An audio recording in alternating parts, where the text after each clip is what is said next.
dòng máu lạc hồng 4.000 năm, dòng máu đỏ tươi chảy trong tim mình. Nổi dòng lạc hồng giống dòng tiên nguyên ôn bao đời đất mẹ. Nhịp trống hào hùng mãi còn vang, bao lớp người đi ra nơi biển thủy. Hình bóng mẹ già đứng đợi con tạc vào xứ soi hào hùng.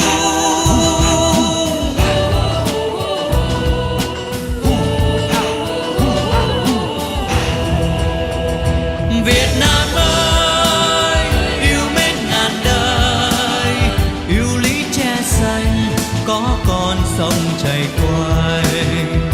Nào ta hát khúc hát lạc hồng, làm muôn cánh chim bay giờ biển đông.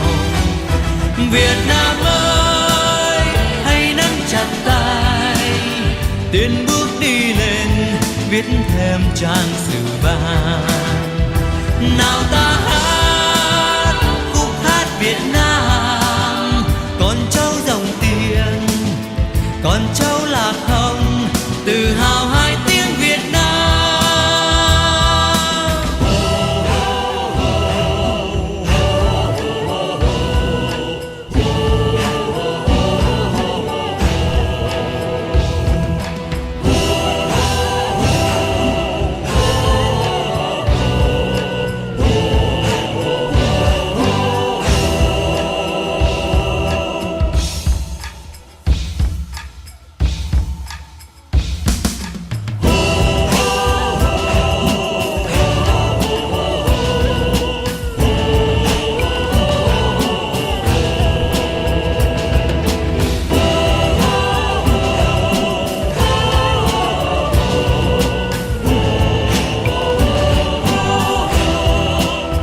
Dòng máu lạc hồng 4.000 năm, dòng máu đỏ tươi chảy trong tim mình.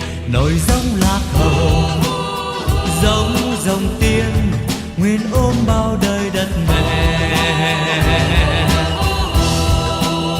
Nhịp trống hào hùng mãi còn vang, bao lớp người đi ra nơi biển thủy. Hình bóng mẹ già đứng đợi con tạc vào xứ soi hào hùng.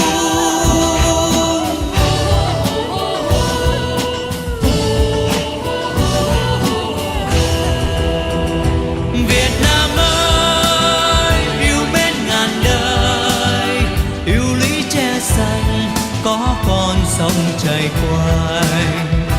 Nào ta hát khúc hát lạc hồng, làm muôn cánh chim bay giờ biển đông. Việt Nam ơi hãy nắm chặt tay, tiến bước đi lên viết thêm trang sử vàng. Nào ta